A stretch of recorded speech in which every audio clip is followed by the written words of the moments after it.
Hello, my friends. Hello, my life warriors, wherever you are in the world. Welcome to the Day In, Day Out podcast. Woo! Today on episode 213, I'm very privileged to have, honored to have Diane Shih on the podcast. She's a marketer, content writer, podcaster, and how can I say? Upcoming entrepreneur. We talked about many things today. Why she quit her PhD, which was quite bizarre. And what made her go into the realms of becoming an entrepreneur. We also talked and touched on cryptocurrency as well, some of the investments she's had. And we talked about her podcast, amongst many other things. So please sit back, enjoy the show. I think it's going to be rather informative for you. And please don't forget, subscribe to the show. It really does help. And have a awesome day. Yes. Peace. Oh, no. Peace.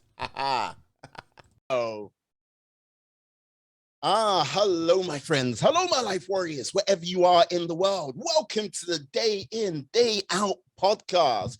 Woo! Today on episode 213, I am very privileged to have Diane Shih on the podcast today. Now, many things could be said about this young lady. Yes, she is a person who's decided to go into the world of entrepreneurship with her own startup, kicking aside a PhD in psychology for the honors of this. I know the questions I'm going to ask today will most really help with her parents. Why did you do this? Why? And let's just say, she has a little bit of a dancing video on YouTube with her French friend. My God. You did your homework. I do research too. Hey, Diane, how are you today? I'm doing great. I'm doing really great. I did not expect that introduction. Like really the last part. yeah. Yes. I'm really glad that you did your homework. That's amazing. Yeah. Yeah. Now, look, the obvious question everyone's going to ask is, look, you're down. You've studied long and hard. You've studied all over the place. Look, as I look at your LinkedIn profile, you've been in St. Mary's University, Twickenham. You've been in the University of Bonn. You've been in the University of Rotterdam. You've been all over the place. Yeah. Academia. It seemed like it was your life, your passion. Why did you quit? Why? Oh, that is a very, very long story. Got nothing It but all time, started. yeah. Yeah. It all started really when I was studying psychology at St. Mary's, and I was really so at the beginning I wanted to be a psychologist. Yes. And so I was taking my opportunities, and I was a volunteer, and I want to be a forensic psychologist. So I was actually mentoring some post prisoners. So it was part of a program to assist these prisoners, but only for female prisoners. It was really interesting. I went through like a 2 day intensive training, and I met a lot of other girls who were ambitious like me, who wanted to help these people. But really, after that volunteer experience, I just thought, well, this is not for me. And at the same time, I was taking a course called biological psychology. It was really like the introduction for cognitive neuroscience, which is basically brain sciences that introduce people to what happened to them when they behave in certain ways and what happened to their brain. And I thought that was fascinating. So at the age of 21, I already decided that I want to be a scientist. So I actually undertook the student internship, part of the module, to become a research assistant for one of the lecturers, and to kind of experience what that's like. So I just went on. After I finished my psychology, I was very determined. So I thought, no questions, no doubts, going straight to a master's degree and going to study brain sciences, related behavior, cognitive neuroscience, applied to University, Rotterdam. And that was really interesting. And while I was there, I was still feeling like this is still fascinating. But everything really changed and started to have a little bit of doubt after I finished my master's because I wasn't really sure whether academia was for me. Hmm. How am I going to find out if I don't try? So I decided to first become a research assistant because I needed some experience to kind of like confirm my belief whether I can be a scientist or not. And while I was doing that, I discovered that, okay, actually, I can do research, but only on specific topics. I was interested only in neuroeconomics. Hmm. So basically, based on behavioral economics, the kind of brain sciences behind it. And so after half a year, I mean, it was like 4 months in when I was a research assistant, I started applying for all the PhDs. At the beginning, I applied every position in Netherlands because I really desperately wanted to go back because I had such a good time there. But it was really last minute. I saw this ad posted on this like European Union portal for like academics, and I saw that it's from University of Bonn. I never thought I want to do a PhD in Germany, and on top of that, it was requiring me to speak German. Obviously, I don't speak German, so I just wrote an email to the PI.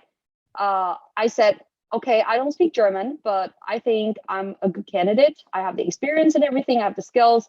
Can I still apply? And that was already like a week or 4 days or 5 days before the deadline.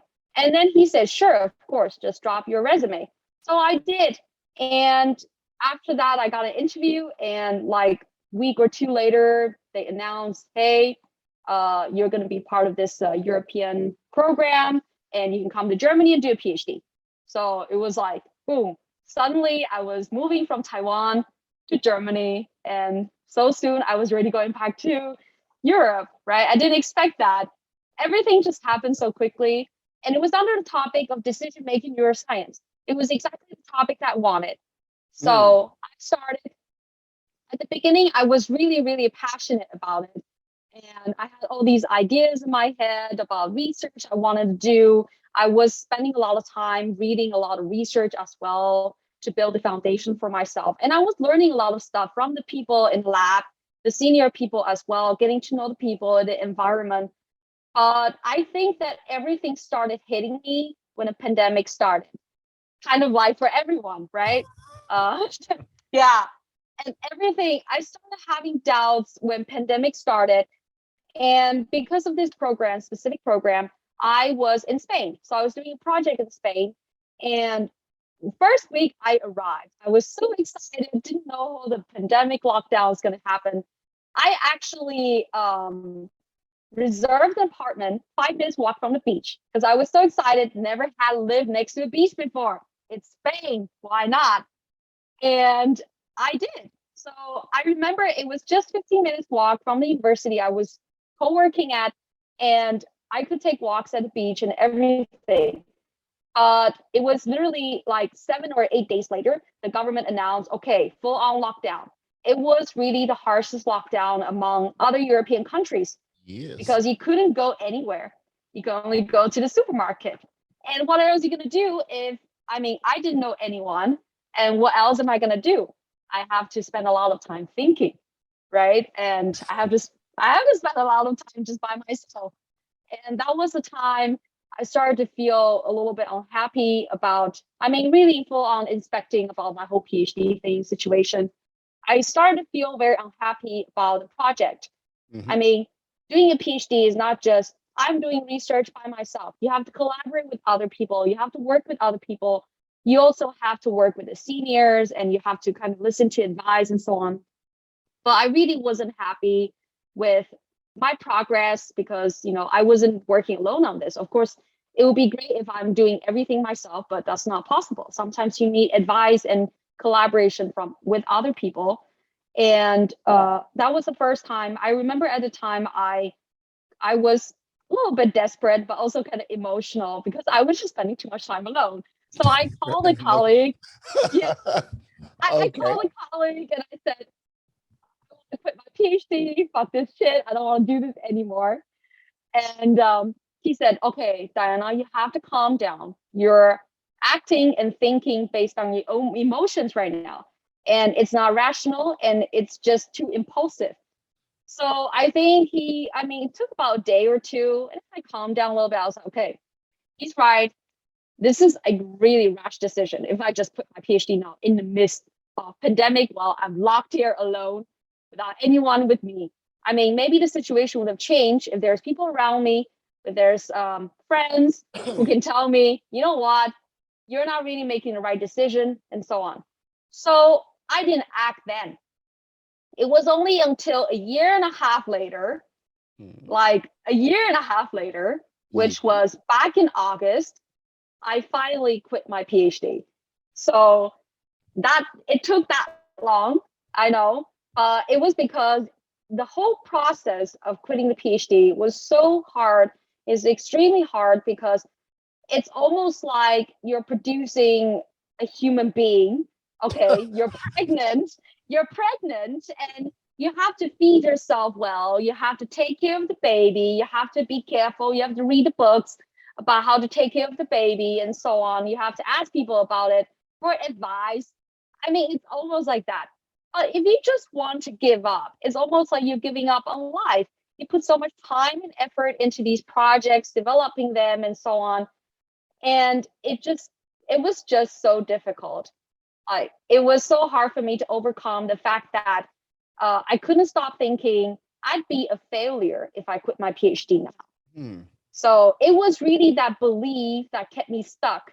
And the second part was, what am I supposed to do now that I don't want to be a scientist anymore? Because that had been a huge part of me, well, basically since I started university when I was 21, and now I'm 27. So for the longest time, all I knew was I want to be a scientist.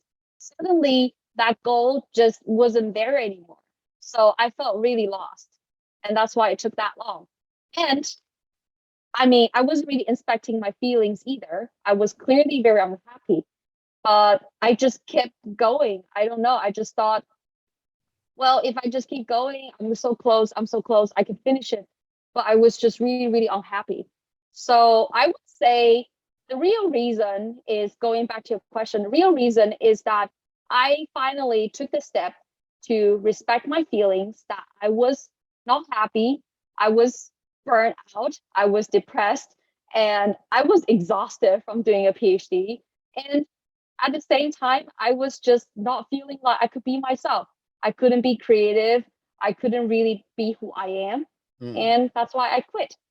Yeah, yeah, no, I can imagine because like, hey, look, you come over, you go to Spain, you're like just a stone throws away from the beach. You're looking at it like, life is gonna be an adventure right now. Then you are, then the global pandemic hits, and yeah, you're in one of the worst countries in Europe for this Yes. global pandemic. Like, if Yeah. it, like the only country I could think which was on par was Italy, with regards to Spain. Yeah.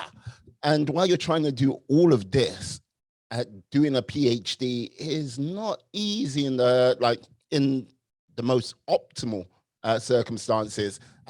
Doing it in that type of situation, no. And then, like, yeah, uh, also doing it in psychology, you must, it's like going, how do I feel about this? Was it my mother? Is it my father? Or is it just a general situation I don't know. It's like, Yeah. Yeah. Yeah. yeah. Don't get me wrong. Like, I'm still passionate about understanding the human behavior. I'm still very interested and curious about basically the human mind. I don't mind reading more about the sciences, but one of the things was that I just told myself, you don't need to be in academia in order to have a further understanding of human behavior and sciences. Because I had held on to the belief that I need to be in academia to know more, to learn more. But I think life itself has taught me so much that I don't need to go on that path in order to do that. Mm. So that was also one of the biggest realizations that I had, that helped me and pushed me to actually make the decision to quit, to overcome that bias. Oh, also, when you're studying sort of research methods, development, childhood development, with regards to cognitive science, like, yeah, I'm surprised. Like, well, making the like machine learning for the next like century. Yeah. Now, Yeah. and like now you've taken the leap from that into what you're doing now. What is your sort of current thing now? What was your startup called? Well, actually, there's a lot of things going on. And indeed, that there is an idea brewing between my friend and I. We have an idea for a startup, and that all everything just come down around the same time. So first, um, I'm like basically freelancing now because I don't feel like working for any companies now. I feel like being self-employed Okay. after the whole long haul thing with a PhD. Mm. And so I'm doing digital marketing, and I started this whole podcast. And at the same time, as I just mentioned, that my friend and I had this idea for the startup. And the idea is basically to build a platform where people can like a booking system. So, traditionally you basically book to go to co-working offices, but Okay. co-working offices are extremely expensive. But we saw this opportunity that now a lot of people are doing a lot of remote work. So there must be an opportunity for those people who want to have a booking system to work somewhere is affordable for individuals. Mm. Previously, it's mostly for freelancers, but now it's basically a lot of people, even if you work for a big company, small company, a lot of people are doing remote work, remote jobs. So that's why we thought, okay, would be such a great idea to build a platform, a booking system for people to book places, but to have access to basically cafes, bars, hotels, anywhere you can co-work. Uh, So we've been working on the idea and also having some ideas for the prototype as well. And I have done some initial market research, interview people, and so on. However, I think starting a startup is never easy. I mean, it's always very challenging because I think the idea itself needs to be validated. And once you do some research or you talk to people, you need to come back and inspect that idea. And you need to think, okay, is this idea still valid? Is it still solving the problem? Do mhm. people really have these problems? So right now, these between my friend and I, we're still trying to figure out whether the idea is valid and what we're going to do about it. So it's a lot of planning, it's a lot of research, it's a lot of utilizing our skills and to put in place. And most importantly, to work as a team, because in our last meeting, there's been some disagreements. And there was a guy who was there and said, this is going to happen more often than you think. And Yes. yeah, and I thought, that's true. And it's also to like inspect within myself, how am I working with people? Because I have to admit, I've never been great with working with people, and I've been like that like since I can remember from university. And I've always had that struggle. And I just thought to myself, okay, it's not a setback, it's about learning and growing. Mm. So that's kind of the current progress. We have an idea. I've done some research. I've talked to people. We're curating the idea still. And we have ideas also for prototype. We had another guy who kind of built this prototype for us, about drawing. And we were discussing that, except that my stance was I want to keep going back to validate the idea. And my friend said, I think it's better if we just move forward, don't be stuck in one tiny detail. So here's why we had that conflict. It's all good. It's all good. It's just part of the process. I told myself it's definitely part of the process. Okay. Yeah. Yeah, it is. It is. Like put it this way, Yeah. like when it comes to any idea, like when you have that discussion, like the good aspects of an idea and the bad aspects of the idea come together. And like it's basically when you have that, it evolves and changes. So like hopefully the bad aspects die off and the good aspects come together and like yeah, grow and gestate and become something more wholesome. Or the good and bad come together and make something completely different where you didn't see it going at all. Because what you're talking about to me, like from what how I hear it, It's kind of the Airbnb for basically working space. So like if you're a cafe owner or a bar Yep. owner with say a large premises, you can use your system to basically book those like table spots, and you work hand in hand, basically Mm-hmm. easing the process for the establishment. I could Mm-hmm. be wrong, but yeah, that's how I see Yeah. it. Yeah, Yeah. that's exactly correct. And we already gave a name. It's called no desk. No Because you doubt. don't actually have a desk. You can work from anywhere, any Mm, cafe, any bar, any hotel, lounges, anywhere with Wi-Fi. And we want to have these features like rating systems that rate, for example, the noise level for those okay. who have meetings. Um, Maybe this friendly, family friendly, pet friendly, these kind of things. Mm, So these special features can help people filter out what they're looking for, and especially for those who are remote working and traveling at the same time. Because I personally know people who are doing remote work and they want to actually remote work from other countries, which makes mhm. sense. So yeah, that is the idea. You're right. Hey, what can I say? I'm smarter than the average bear, they say. Smarter than the average bear. Yes. But yeah. uh, Hmm. One of the things I would say, like you can most probably implement from that, if you're doing it like on a global scale, getting all these spaces together. One of the aspects which is always missing from that sort of when you're working remotely is that sort of office chit chat, office gossip, that sense of office community. If you can sort of build that into it, so like, okay, you might have like your sort of desk space in this like bar, restaurant, cafe, or wherever, but you can like say arrange meetups for either lunches or basically, yeah, after work to like because there's a lot of people out there which might be Mm. slightly lonely, not having that Yeah, sort of work office camaraderie, you know? yeah. Yeah, that is part of the idea as well. To Hmm. basically, when I talk to people about this idea, I did get the impression from people that they would love an option to social, to meet with other people, which completely makes sense, especially if you remote work. You don't really have that sense of community from company or company culture anymore. So Mm, we do want to establish this kind of community where there's option for example, every Friday meets, or for those who want to meet and gather together based on being on the same platform. So that is a direction as well as part of the idea. But to begin with, the focus is the platform itself, hmm. and the community probably will come a little bit later because we cannot have too much at the same time. So kind of like step by step. But yeah, you are on the right track. See, what can I say? What can I say? You are definitely the smart one.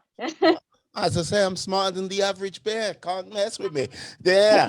And like so Yeah. with this, and like, yeah, you've mentioned there's been some unforeseen sort of, how can I say, lively discussion between you and your partner. Now, Yeah.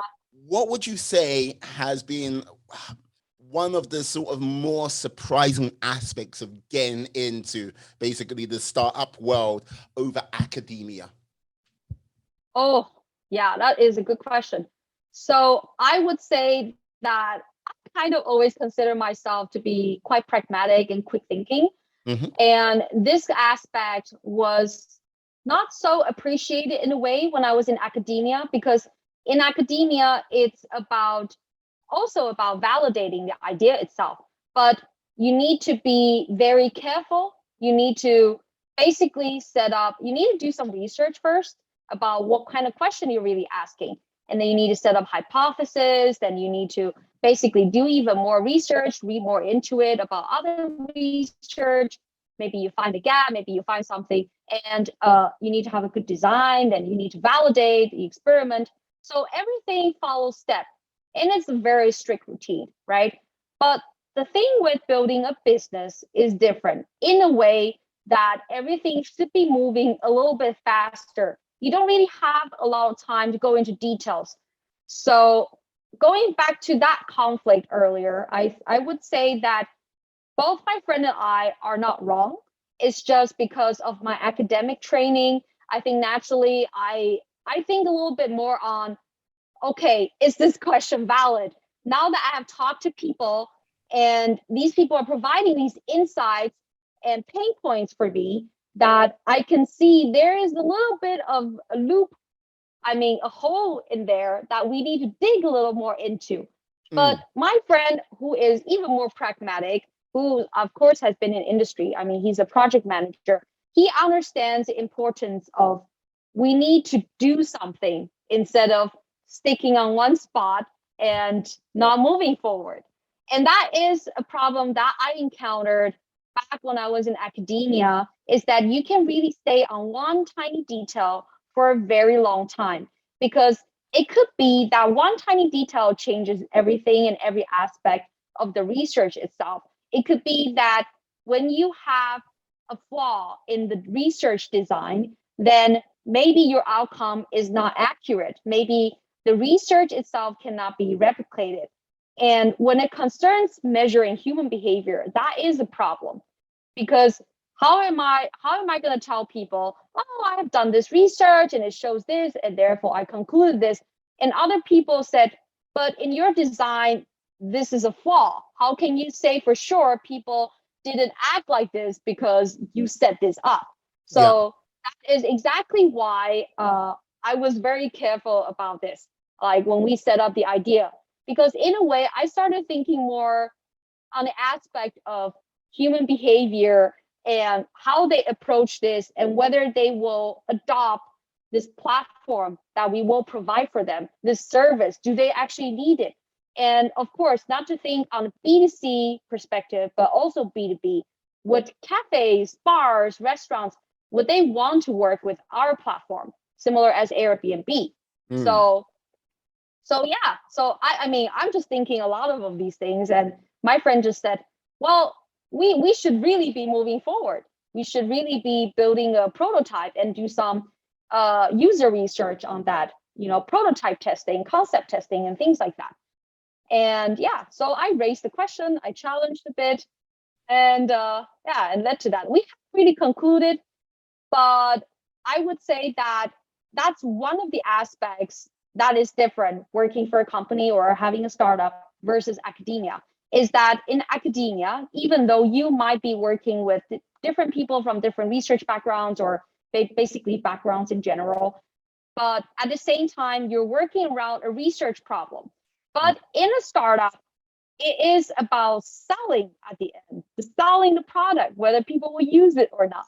So that is kind of the priority. You don't have forever to work on the idea. You don't have forever to think, to try to test every detail on the idea itself.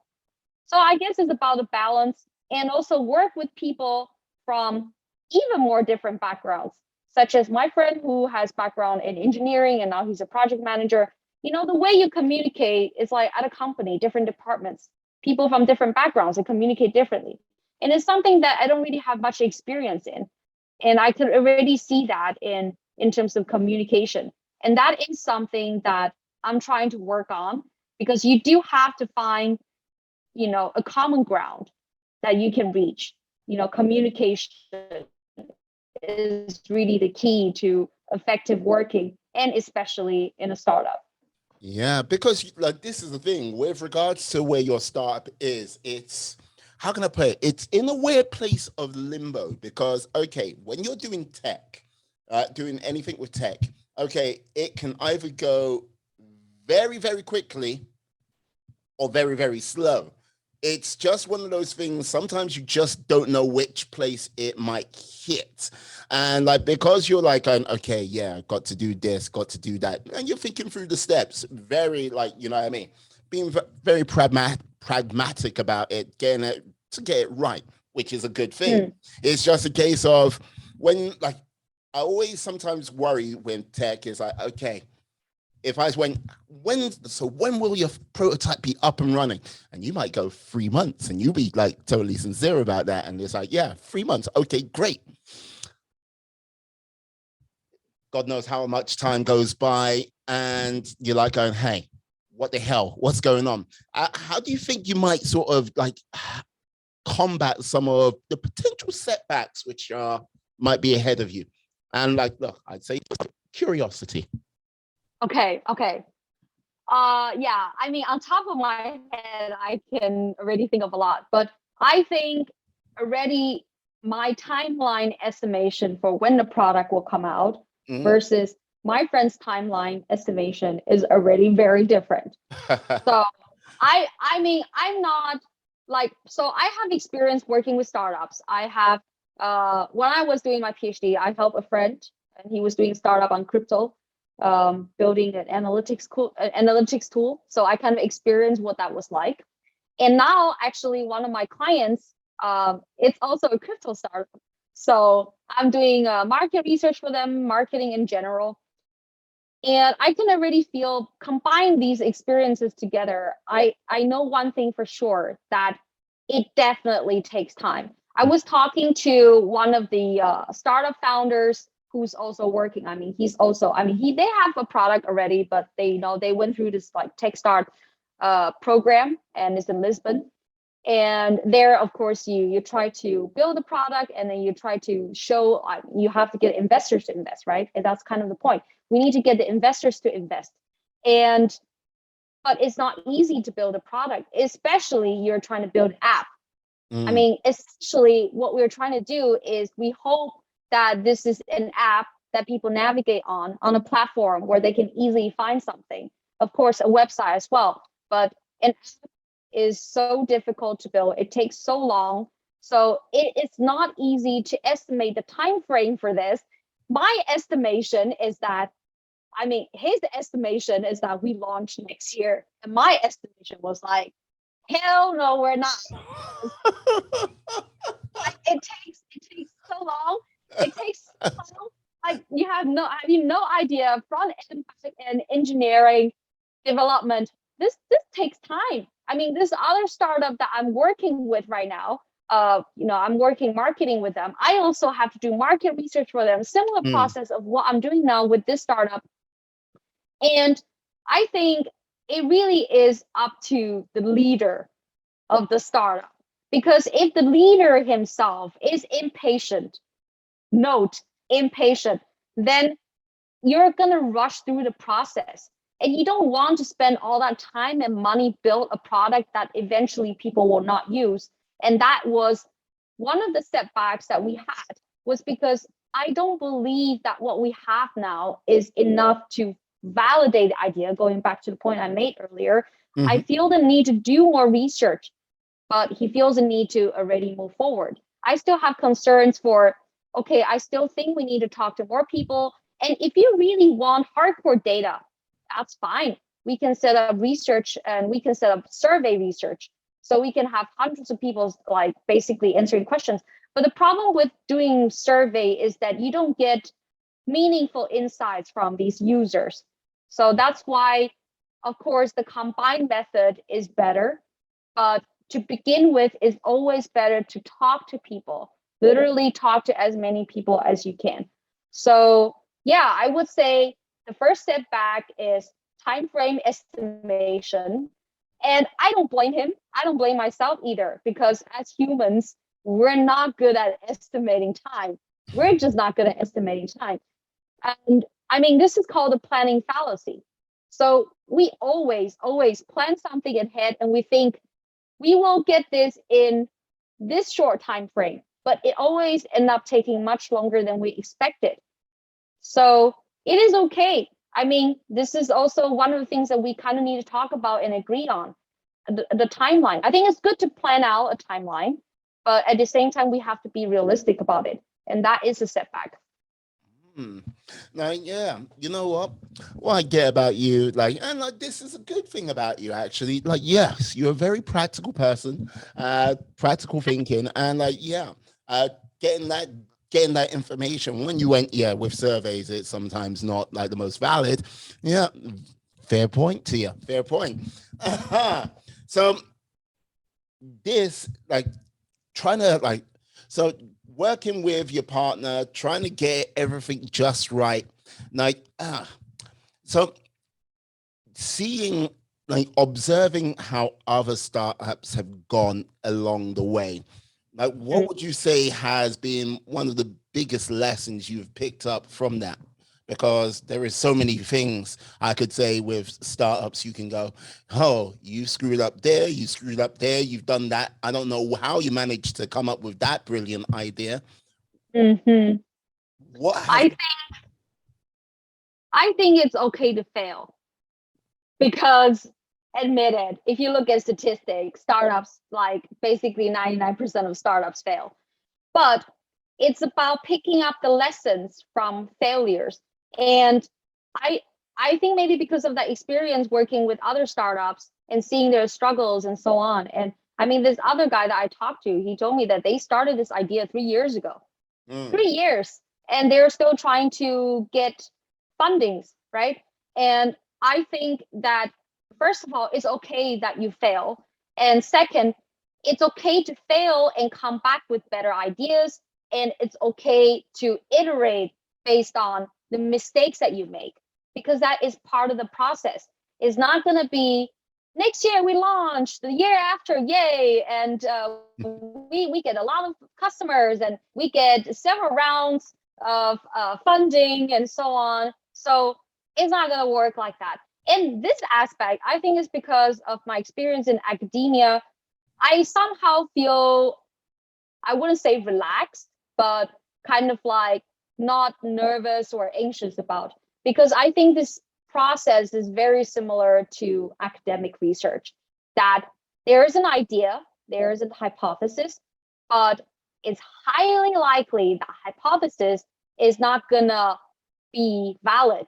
So the results is not gonna be significant. You cannot tell people that my hypothesis is valid and therefore people behave certain way. So if research is like that, and the chance of getting the research to be your hypothesis to be right and to be able to be replicated is so slim, then it's not a surprise that doing a startup, a business idea is similarly, because at the end of the day, we're all working around the whole people problem, right? We're trying to solve problem based on people, whether you're doing human related research or you're building an idea for a product. It has to be tested out. Mm. Yeah, because like this is the thing. Like one of the things you bring up when you say yes, taking like one of your friends 3 years, and they're not quite anywhere near to the startup process. The other thing, which like it kind of leads me to, it's like when you're talking about the rounds of funding. Now, it's Copenhagen, right? Okay, you were in Germany, right? This is like seeing like Germany, especially Bonn, is like one of the tech hubs of Europe. Like in London, like there is this, like if you're in Old Street, they've got the digital circle, and let's see.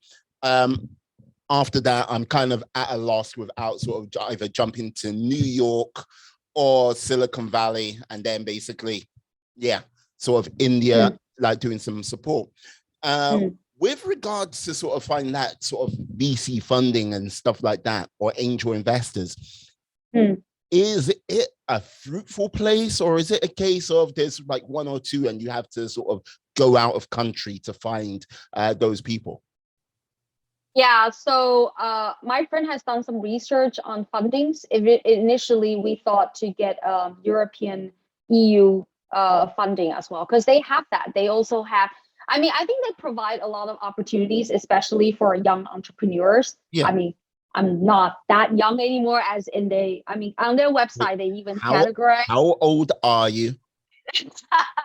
I'm 27, but I Shut remember up. reading. Yeah, okay. On their website, I think there's like, this is specifically designed for student or a young, like even younger than me. Okay, it's fine. Okay. Yeah. Yeah, like look, you're pushing those ancient times, being that 27-year-old. You are. Yeah. But so there's definitely options from the EU, and especially I think if you're doing a startup idea around sustainability, it's such an important topic, and you definitely have plenty of opportunities. But otherwise, if you look different countries, I know for sure, for example, if you're doing something with fintech, for example, going to Estonia would be great. It really depends on what you're trying to do. And you kind of have to do research also whether in each country people have the need for it. So when I was just doing something really simple as Google Trends for keywords for, I don't know, co-working cafes and how much and how often, how frequent people search for these things, you can kind of see which countries people do for that. And for example, Portugal is also a good option. Like the government of Portugal, they also provide good options for people as well, and it's not extremely expensive to go there. And Denmark, we also looked into Denmark as well. They also have, but some of the problem would be that, for example, in Denmark, at least the options that I found is that you kind of have to have the product already. So it has to be there. But here's the thing, it does take a lot of time and money and effort to build, for example, the app that I'm talking about for our startup. So that is the problem. So I would say that initially, it's not a bad idea to look for angel investors. I mean, there's a lot of platforms online where you can do that. There's a lot of platforms that helps connect investors to even back home in Taiwan. I literally just found a platform today where they connect all kinds of investors, angel investors specifically, to start people who really need the money, the funding. So I don't think it's a bad idea to start with that, because I think the requirements to get funding from the government is slightly higher. It's more difficult. So for an early stage startup, if you don't think that you can get there, like I think right now we cannot get there yet, because like I said, we really need to work a way around how to convince investors to invest for us. And before we do that, we need to even show evidence, numbers, to show them that here's a number that I've done research to validate this idea works and people will buy it. So before we do all that, I think the possibility of getting government funding is slightly slimmer compared to getting an angel investor, I would say. Wow, got some long road ahead. I got to tell you that, girl. Got some long Yeah. road ahead. But Yeah. but like this is the thing. Like with that, I get this vibe that I'm not too sure how long you might be in Copenhagen for. I feel like you might relocate somewhere which might be a little bit more advantageous to your business. I could be wrong, but like, am I wrong? You're not wrong. I mean, to be honest, I thought of implementing the idea better in Taiwan because co-working culture there is much stronger. I don't see, at least in my experience in Copenhagen, I don't see a very, very strong co-working cafe culture. It really, like I said, it really depends on the country. And that's why picking the right place to start the business is also very important. And in Taiwan, and I mean, generally in Asian culture, the whole cafe, working, studying at cafe is a huge thing. Even when I was in middle school, back then, there were already a lot of people who love to study at like cafes, Starbucks. Like my sister loves going there all the time, and when you're preparing for exams, and I mean also associated with culture, because students in Taiwan or maybe in Asia in general, we have to study very long hours because of the school system. So naturally, we might get bored of libraries. I remember in middle school, there's not always availability at libraries because you have to go like really early, especially during exam periods. Otherwise, it's completely occupied. And where else are you going to go if you don't have any spaces? You go to cafes. So I have done this before, even in middle school, preparing for exam, to meet up with some classmates or people who want to study together, and we just find a cafe or even a restaurant. I remember one time to like study together. Yeah. So, yeah. Yeah, because like this is the thing. It's one of those things. When you say Thailand to me, recently I would say over the last sort of, I'm gonna say 5 years, maybe a little bit longer, but it's sort of taken up more popularity over the last sort of 5 years or so. The sort of digital nomad culture is quite heavy in Yeah. Thailand. So you've got like a lot of people which either do some marketing like yourself, or like they're doing something for a blog or something, or they're doing like working on all types of other things. I remember interviewing one chap who was like doing like a 3D video over in Thailand, and like he was like quite surprised when he was like expecting it to be him and one other guy, and a whole production company showed up, and it was like, "Hey, where do you want us?" He was like, okay. It was like kind of like, you go Yeah. over there and you go over there. Yeah, but Yeah. he managed to get it through. But yeah, with that Yeah. stuff going on in Thailand, it's a crest of a wave, which I don't think it's going to break anytime soon, if you get what I mean. Yeah. Yeah. I think you're complete. I mean, of course, COVID has changed things up a bit, right? But Mm, that is kind of my concern, is because I see that in most European countries now, even though things are open, I'm afraid with the trend now, it could be possible for another lockdown. And I don't think we have any solutions to continue with this app if there is another lockdown, because everyone's going to be forced to stay at home. mm, While in Asia, there's been, I think, one lockdown once in Taiwan, but most of the times people are still living. So their strategy, I always call it people from the south part of the hemisphere, because that also includes, of course, Australia, New Zealand countries, and in many countries in Asia where they actually implement heavy quarantine policy, 2-week quarantine policy when you arrive. But mm. at the same time, they try to keep everything very clean, zero cases, so people can still kind of live normal life without, going through these measures and horrible lockdowns over and over and over, that it really damages the businesses. So that's why I could kind of see, like, really trying to see the future, that it's a better and higher possibility. I Mm. also check the funding options there too, but I think, because still, I think in the West, in Europe, or even in America, it's still more opportunistic when it comes to funding option. So I'm still debating on that, because I can see that if this was implemented in Taiwan, it could probably be more successful. I mean, in Asia in general, where Mm. the cafe culture is even larger. If you're aware, for example, in Japan and in Taiwan, because people love going to cafes a lot, so there's a lot of theme cafes. So these theme cafes basically started becoming popular based on some kind of theme. For example, a cat cafe, anime character cafe, or something like that, Studio Ghibli based cafe, things like that. So that's why I could see opportunities there. And I have to probably check that out, because I did some research on that, but didn't go forward with it, because I have to consider that I have a partner and he lives in Germany, he works in Germany. So when you have a multi background international team, you need to consider them too. So I haven't really raised this to move forward, because I feel at the moment it could be quite bold, especially, if my teammate is like based in Europe, looking into options in Europe. Hey, you never know, and if like circumstances carry on the way they are, you might go, hey, when I come to Thailand, you might, okay, yeah, it might be a good thing, because like with regards to a lot of the sort of European lockdowns which have been like kicking off, especially in Holland, Austria, to say the least, it has been interesting times, and I think with regards to the UK, I don't know if they're Mm. going to do a lockdown again.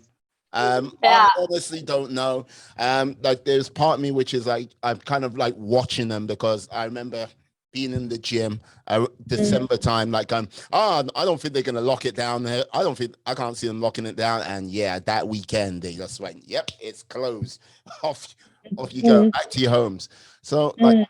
I'm not too sure where Europe's going to be, but with Mm. regards to like the project you are conceiving of, what you want to put forward, what you want to put out there in the world, it is one of those things where the world is going to most probably be a very different place than it Yeah. is today, with regards to people moving around, people going out and about. Mm. And I think it's not going to be in the sense of a negative sense. I'm going to say it's going to be in the realm of a positive sense, because the lockdowns will end, like normality will return, whatever, like whatever quote unquote the new normal they all say is. But yeah, there is still going to be a need. But I do think the sort of office based working, like going into an office 5 days a week, I think that's kind of changed forever in some regards. Because so many people were like, it was moving that way, but it was like sort of 10 years off in the horizon, 5, 10 years off. Now it's like, okay, can you work from home and do an effective job? Yes. Do you want to be in the office 5 days a week? Not with an hour, not with an hour commute. If there's a place near to me, which is like, say, 15, 20 minutes away by car or like by bike or whatnot, just so to get away from the rest of the family, because yes, let's just say work is a little bit difficult when you've got like a small person around, like going, looking at you like going, you're here. I want your undivided attention. Let's go. I mean, I'll tell you what, I think that I understand why a lot of people want to just work at home, remote work completely, because I think the whole office culture is very overrated. I mean, you have to be very lucky to have good colleagues, good vibes. And I have had friends who I mean, I kind of share the same belief that if we're colleagues, we're just colleagues. It's not really like you go to work to make friends. So for me, a workplace is just a workplace. I don't always see a workplace to be the place where you make friends. I never have that kind of expectation. And if it does happen, that's great, because the chances of it happening very frequently and for a lot of people is probably not very high, because it is just a place for people to gather and work for the company, to produce for the company. It's not really a place to hang out and work. And I see that in many big companies or companies in general, they're trying to really implement a nice workplace culture. So therefore, there's positions such as culture assistant or people and culture director, things like that, which is basically a higher above HR, something like that. And I see the importance of that to elaborate and build a system to have a good culture. But at the same time, I also think it's just overrated. I'm fine working at home. I mean, I have friends outside of work. If I want to meet more friends outside of work, I can. And because of that, I mean, during COVID, I've tried that. It's so easy to meet people on the internet. Because of COVID, people are really gathering together on the internet to try to push this too. So you join kinds of like community and you ask, hey, who wants to meet? And then you go out there and meet people. It's not that difficult. You meet based on interest, you meet based on passion, you meet based on, I don't know, ideas that you share and so on. It doesn't have to be through work or workplace. Yeah, but like this is the thing. Maybe I'm a little bit old-fashioned, but like this is the whole thing. Like, what we're doing right now, talking like over a great deal of distance, hundreds of miles away. It like this is great and all. Like if we're in the same room together, that would be better, because they've got the body language connection. Like, yes, like yeah. Most probably a little bit more jokes would be flying around, because yes, in the room, it's like, yeah. God help, God help anyone when I do get a studio of my own and get them in. But that's another story. But with regards to human interaction, when it's a group setting, and this is the reason why I was like talking about community earlier, like because like the whole thing is you work remotely, you're isolated by yourself. If you're doing it over the internet, it's okay. But when you're together, and if you can like bring that aspect together, kind of what WeWorks kind of does, you got something a little bit more. You got that little bit of X factor. And like this is the thing. And look, for yourself, you're like, hey, I can work remotely. I can do it all like that. No problem.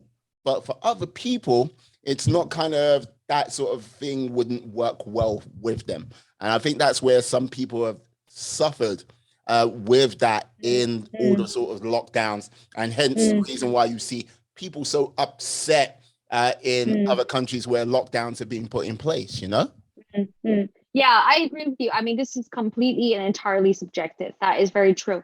But I also think going back to the whole remote work, digital nomad, Yep. without the possibility of a complete remote work, you couldn't possibly do that Oh because you no. would have to take holidays off from work and so on, and you have to arrange days and do that. And back in the days, a lot of companies probably wouldn't allow someone to work on the other end of Earth or something, where the time zone differences are larger and so on. I mean, nowadays companies are somewhat more flexible. Of course, that also depends on the factor of what type of job you do. If you're a writer, then it's so easy to implement working anywhere or working at home.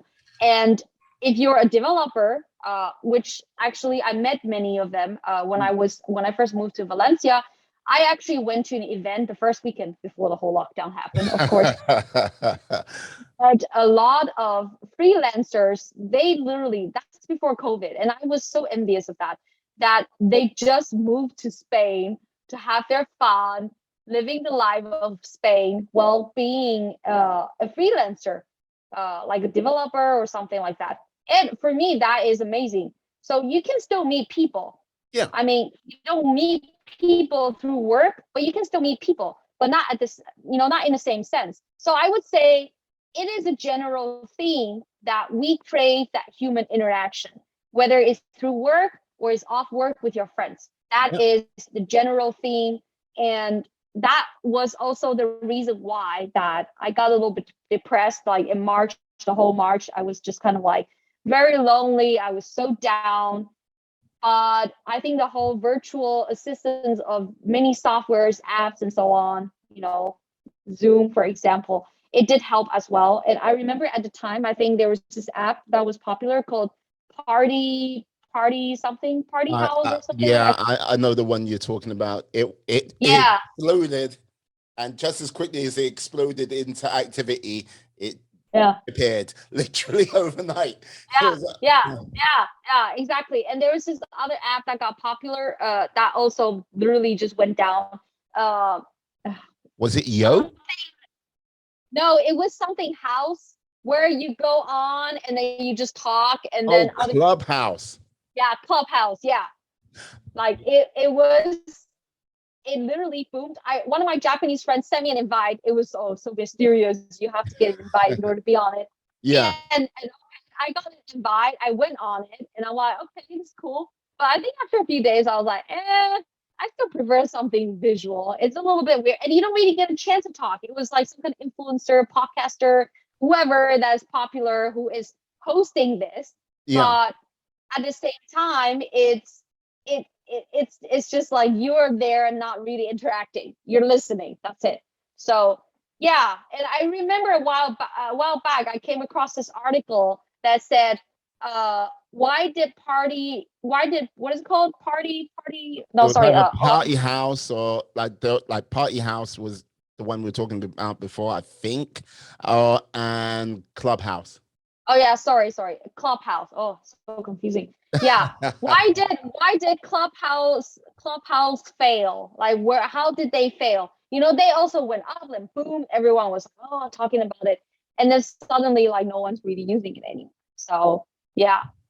But it was all these apps, they saw the opportunities that people just want to connect and talk to each other.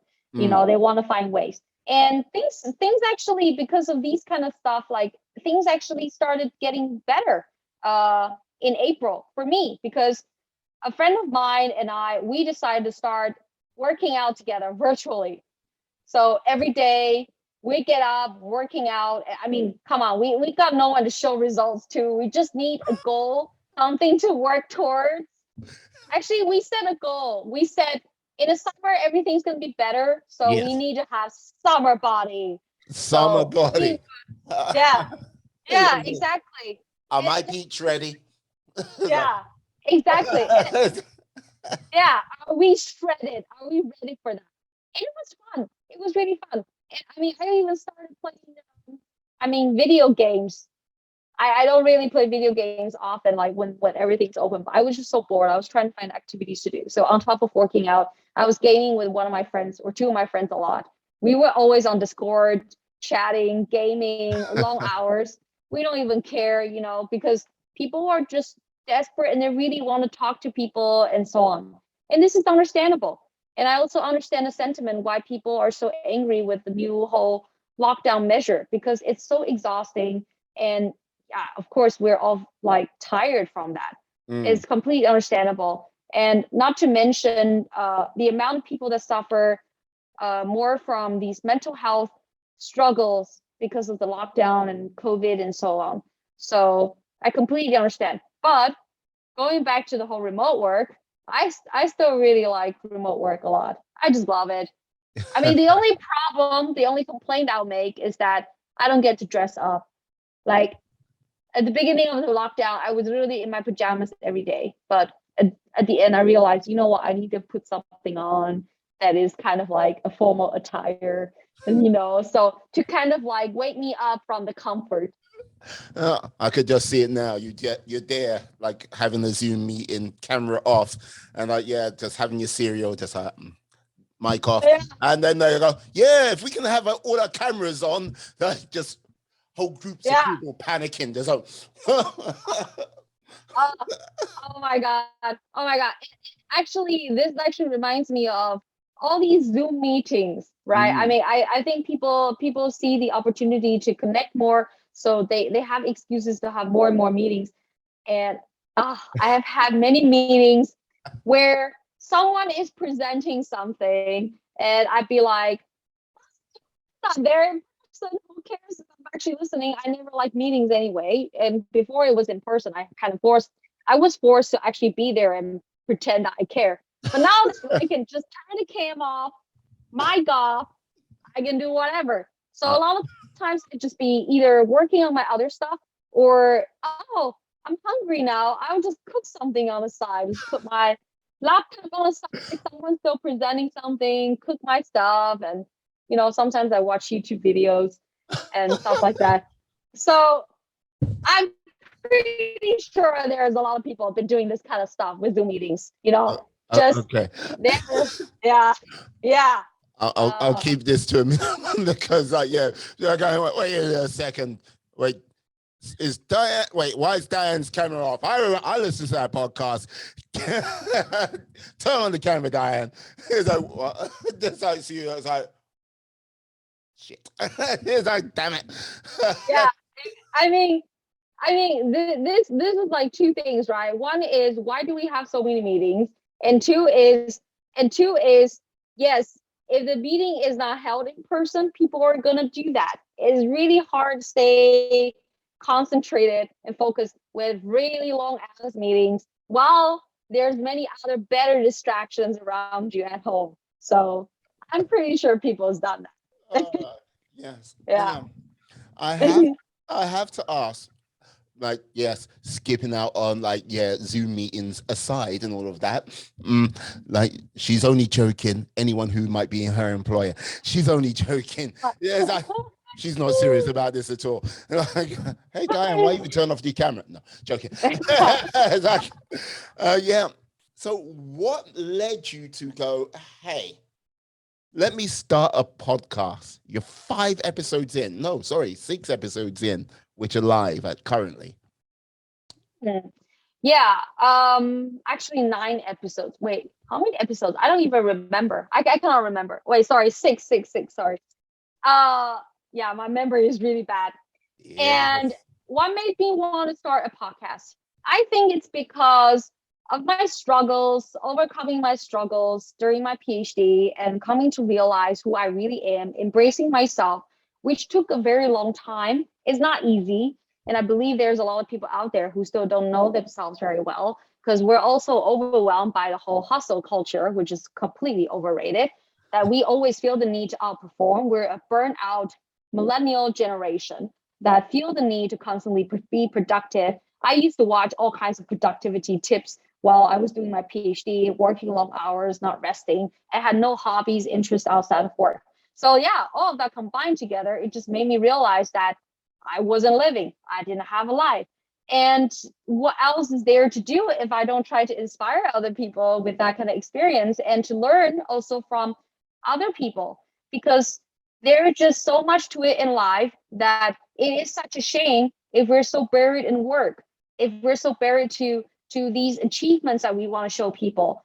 And it's really funny because I also used to want to work for corporate companies, big companies, tech giants. I used to have ideals and belief as such because of the people I surround myself with, because all the people who are in my circle, they're somewhat going on a similar path. And naturally, I think I'm feeling so behind. I used to think that I felt very behind because I chose to do a PhD while my friends are climbing their corporate ladder. But now I don't think that anymore because I think I've chosen exact path that is suitable for me. And I think that I'm very into storytelling and I'm passionate about connecting with people. And I love talking to people. And that's why I'm doing it. And of course, combined with my interest in psychology and human behavior. And there's just so much to know. Mm, outstanding. Because like this is the thing, the podcast game, like it's one of those things when someone goes, yes, I'm going to start a podcast. It's like, okay, great, yeah, start it. Now you get people which sort of sometimes get caught in, yes, I got to make sure everything's perfect. Got to it's like, no, don't need to wait for everything to be perfect. Just start your podcast. No, it has to be absolutely perfect. Or then you get the other people which they start their podcast and it's like, yeah, my podcast is going really great. And 5 episodes, 6 episodes, and done. You've gone past the 5 and quit level because most people was like 1, 2, 3, 4, 5, and that's it. No one likes my podcast. I've tried to get my friends to listen. No, I'm done. But yeah, with regards to myself, No, yes, you know. no, I mean, I feel like it's about how you set the goal because at the beginning I also spent too much time thinking about I need to make the podcast perfect. But actually a friend of mine sat me down and said, why don't we just start already? You're spending too much time thinking about making it perfect. This is I what I'm have to saying. admit, it did brew in my head for a bit.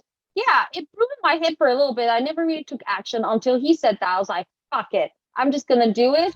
And initially I thought that I would just have 10 episodes, but now I have many upcoming recordings that definitely exceeded 10 episodes. And I really enjoy this. So initially the goal was 10 episodes, try it, experience it, and see what it's like. If I don't like it, cut it. If I like it, continue. Mm, Because I like it so much, I even thought I'm gonna up my game. I'm going on YouTube. I'm gonna start a YouTube channel as well. mm. So now I have a YouTube channel concept planned and things, topics I want to talk about, and the kind of audience I want to gear towards. And I did some research too, keyword research, trend research on YouTube as well. So I definitely want to do the YouTube as well, and just waiting for the Black Friday to buy some equipment. But Oh. yeah. So yeah, that is an upcoming plan that I no longer want to make it just a plan and actually do it. And you might wonder, okay, how are you going to have time and the energy and the drive to do so many things? I have my podcast, I have my other job as a marketer, well, two job as well. And I'm as a freelancer, and I have this, YouTube thing that I want coming. There's actually a lot of things, and I have to say, the struggle is real. I mean, that struggle is real, and also because I think I just had too many things on my plate in October. I was just so stressed basically the whole month. I was so buried in doing all these things, especially launching a podcast. I want to launch like 4 or 5 episodes at the same time, and then I eventually launched like 3 at the same time before. I can't remember. So yeah, it was so much work that, and at the beginning I tried to do all the editing myself, but now like I hire someone from Fiverr to do the editing, the audio clips. But yeah, I was so dead, I was so stressed, and that was not a good solution because I literally had just too many things going on. And at the same time, I think that was a month I had to do market research for the other startups, so I had so many interviews scheduled to talk to customers, and plus the customer discovery interviews I had conducted for the startup. That also took time to find people, plus I can't even pay them and so on. So yeah, I was so overwhelmed. I have to say the struggle is real. And I was just in Norway last week, and after coming back from a trip, I'm like, you know what? Diana, you gotta sit down, inspect the struggles, breathe.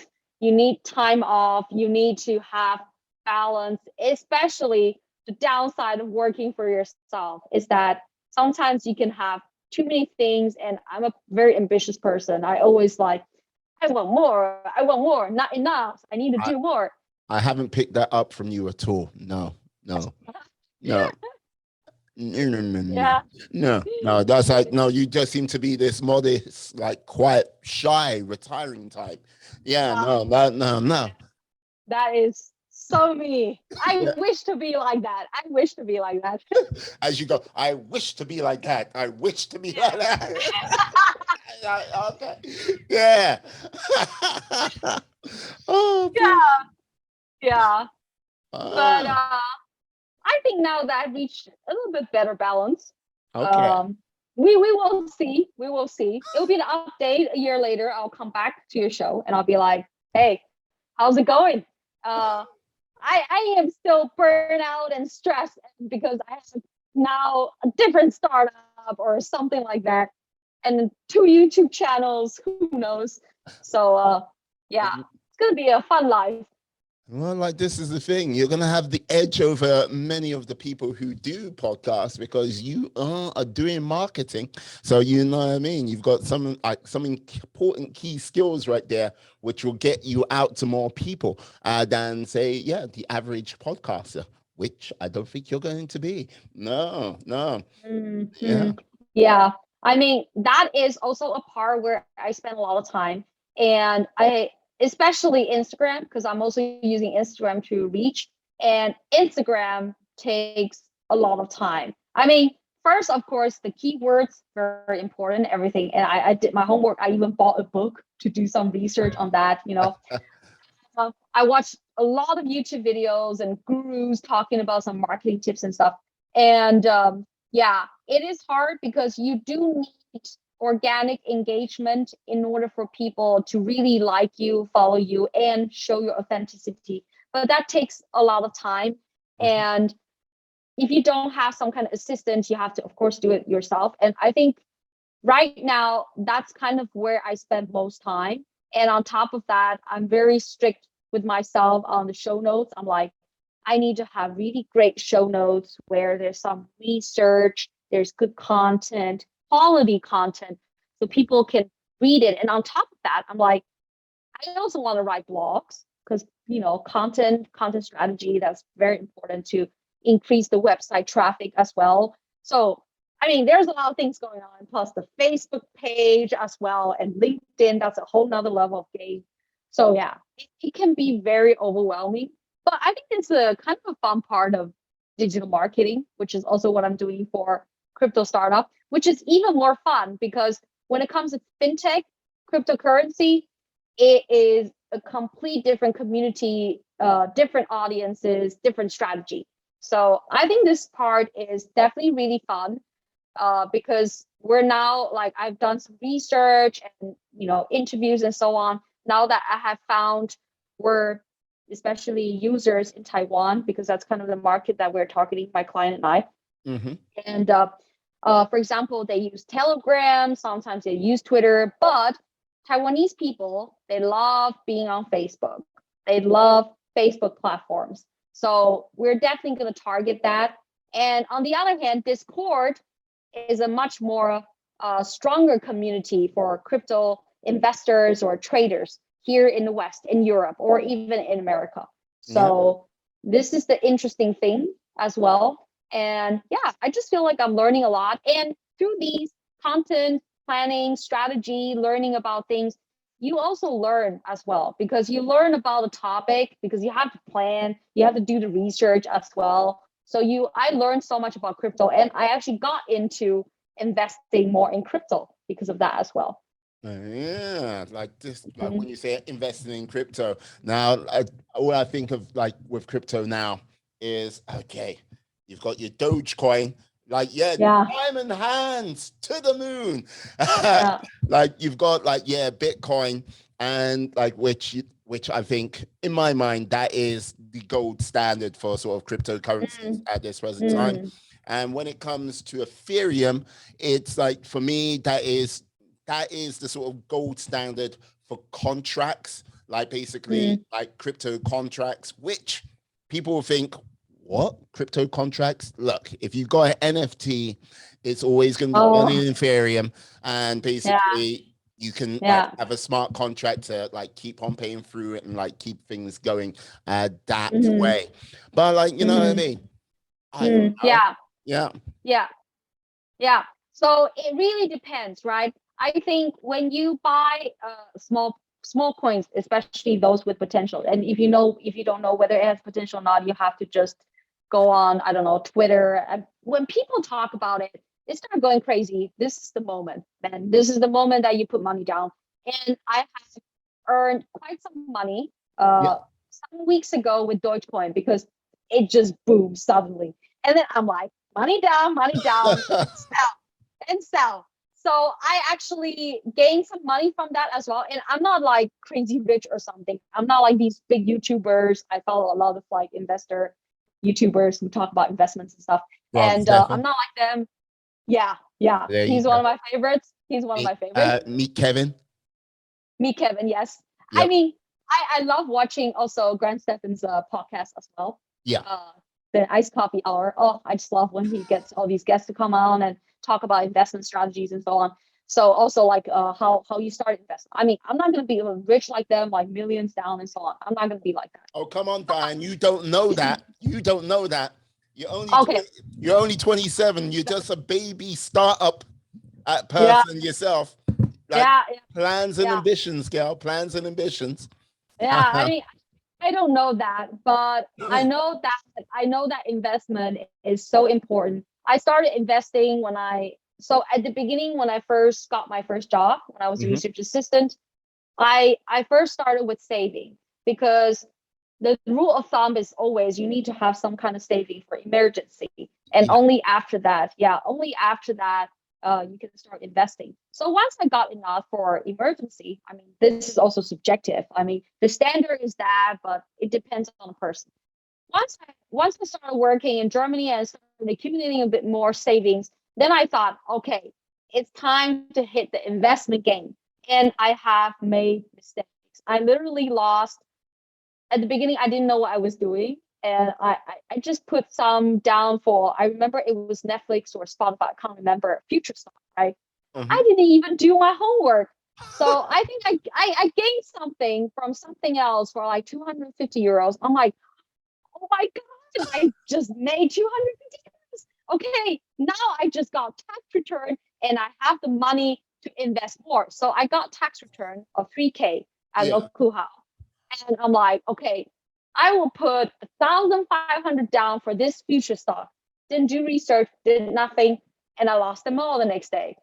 And then I was like, something must be wrong. I reached out to the customer service and I said, something must be wrong. Like I lost all my money. Where's my money?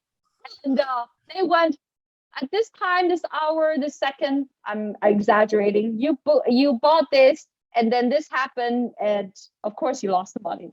So I remember after that, I was a bit traumatized, and I actually stayed away from the platform for a bit because I'm like, no way. So yeah, you have.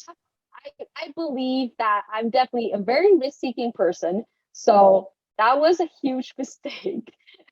I learned from my mistake, and now I'm approaching it more steadily. And of course, to diversify your portfolio as always.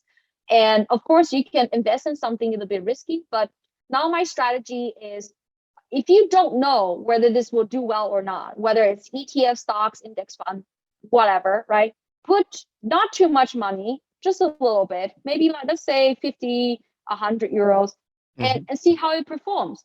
And once you see how it performs, of course, you should try to go on the platform and check frequently, not just like come back 2 weeks later. Then you can decide, okay, is this a steady growth or if it's going up and down too much? And sometimes with crypto, though, like with these small coins, you really have to be on time. Like you need to be on the trend with other people and do it. And you need to know the moment to sell.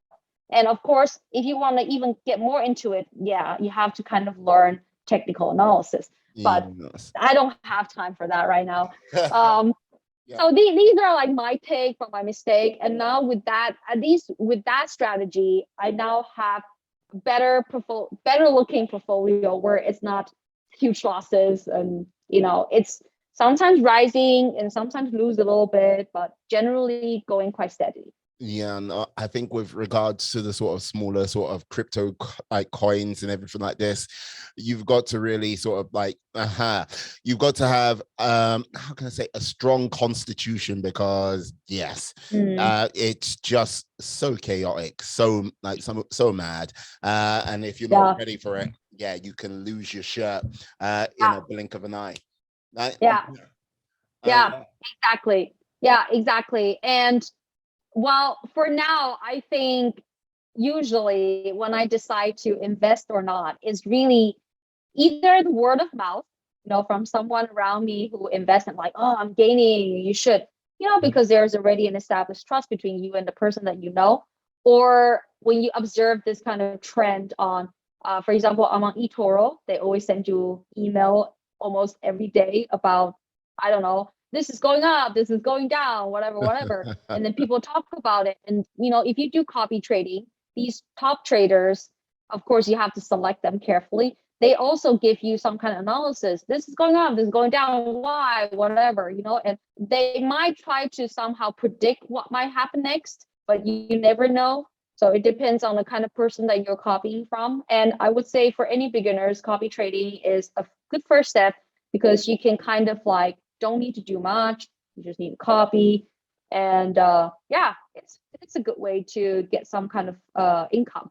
So yeah, in regards to investing, I wouldn't even say investing. I would say when it regards to small coins is almost like trading, because investing is, I would do investment in steady coins like Bitcoin. Bitcoin's kind of like, compared to smaller coins like Dogecoin and so on, Shiba Inu, it's relatively steady, because these small coins, they go crazy. But if you want to gain money from these small coins, you really need to observe and then react, but then react quick. And then for the smaller ones, you just put money down. But even if there's losses, don't panic. Just let it sit. Uh, I would say good luck with that. It's like, good luck with that. But this thing, yeah, I think there's not many a person who would be able to take that sort of pressure. Just like, no. But yeah, I have like my final question for you. Like, one of the questions I'm quite interested to know, because look, with yourself, you seem to be like, yes, expanding and growing in many directions. Like, where do you see the sort of, not the actual end goal, but where do you see the direction of young Diane here going in, say, the next 5 years or so? Oh, that is such a good question. I would say that in 5 years, 5 years is quite long, relatively long. I will be doing a lot of things.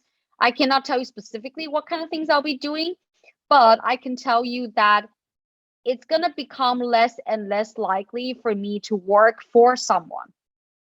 Instead, it will be more and more likely that I work for myself, whether it's a form of freelancing or starting a business or having a successful, well, we don't want to be too optimistic, right? Successful startup. Be optimistic, I say. Like that, Okay, you're going to if need you that. want to be optimistic, then yeah, I would say the chance for me to actually work for someone else is going to be quite slim, because I just enjoy working for myself so much more. Whether like, starting my own business, having my own clients, or starting a startup, all kinds of things. And like I said, it could be possible that I will have success on the YouTube channel. Who knows? So these are different ways to work for myself. And as long as I can stay like this and to be creative, I'm happy. And I probably will not go back to working for someone and for a company to live in the system. Yeah, I think definitely not living the system. Okay, Diane, escaping the system. Ah, Yeah. yeah, damn right. Hey, I got to say, Diane, thank you. Thank you so much for coming on today. You have been a superstar, to say the least. Yes, like let's see. Like, yeah, seen as you're a shy, retiring wallflower, who's like devoid of all ambition and drive. Mm. Thank you. All Thank right. you. It went from the 19-year-old girl who had the crazy dance with a French girl to this girl here. Well, yes, I have observed this dance, and yes, you can find it on YouTube. Like, Oh my god. let's Oh just my say I god. will be putting the link in the description, no Oh doubt. no. Is that yes? But can like Uh, apart from that link, can you tell the lovely people out there how they can find you out there on the interwebs? Yeah. So I have an Instagram page. It's called the Curious About Podcast, and the same for Facebook, Curious About Podcast. And on LinkedIn as well is also called the Curious About Podcast. And if anyone has any questions or want to check out all the platforms, you can also check out my website where there's blogs and show notes as well. So it's called Curious About, I mean, I will just list the whole thing out, www.curious-about.io. Ah, awesome. You will find all of this information in the show notes, my friends, my life warriors. So please, yes, track Diane down. Yes, enjoy the content, enjoying the dancing show.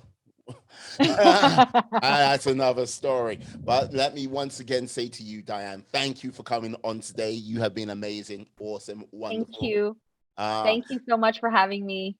the pleasure's been all mine. The pleasure's been all mine. And I'd like to say thank you to you, my friends, my life warriors, for sticking with us up until this point. I want to say, please stay safe, stay well, be awesome, be excellent, be fantastic. Be all the positive bees you can be in this world and then some. Yeah. Yes. Peace. And we are